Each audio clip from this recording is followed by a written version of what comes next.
My name's Danny. I'm from Chicago and I'm here in Paris, and I just spent the day doing a walking tour that my friend Lily and I found from the Girls Guide to Paris. Luckily our place is in Saint-Germain, so we picked one from Saint-Germain to the Tuileries, the Louvre and the Tuileries. We started at Café du Magot. It was a great way to start the day. It's something that I would never do in New York, just have like a cup of coffee sitting outside and watching people hang out. It was very good coffee, very beautifully presented, and probably the most expensive coffee I've had. It's a lovely, lovely waiter who barely cracked a smile, but he was charming.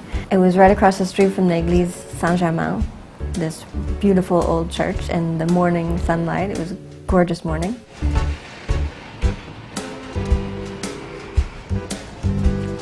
We headed off to this cool bakery called Lauderay, and they make these awesome macaroons, which is not like what we have in New York. In New York, our macaroons are like this snowball of coconut, but here it's like a whole nother animal. We bought a box of 8 macarons that were the most extraordinary macarons that I've ever had. These flavors were very inventive, like orange blossom flower and rose and cassis. My favorite was the one with rose petals and grapefruit, which sounds disgusting, but it's actually really good. They're indescribable. I can't compare it to anything else.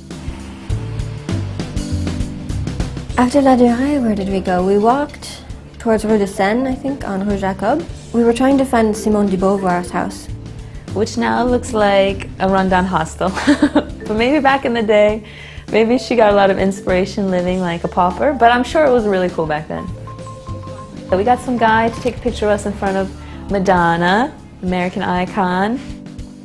We walked towards the river, down Rue de Seine, past all of these really nice galleries, and we went through this little archway, which led into this beautiful open space with the Institut de France, and the Pont des Arts was right there on the left, and it was kind of surprising because you're on these really narrow streets and then you walk through and it opens up and there's the river and all of the traffic, and then we noticed there are all of these locks on the little fence along the side of the Pont des Arts bridge, and I thought they're for people locking up their bicycles, but they're for lovers who come on the bridge and who want to leave their mark somewhere. It's kind of like carving into a tree, but there's no tree, so they put a lock onto the bridge.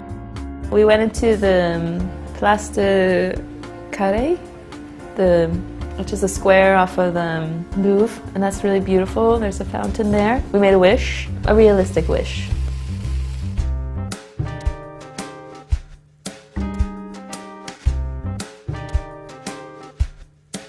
After the Louvre, we walked through.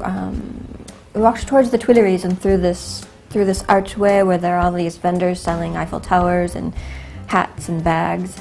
There was this fountain, and Danny made friends with the pigeon guy, and he, for some reason, has a stockpile of crepes. I don't know, probably from Y2K. And he's just giving them away, and the birds are so excited.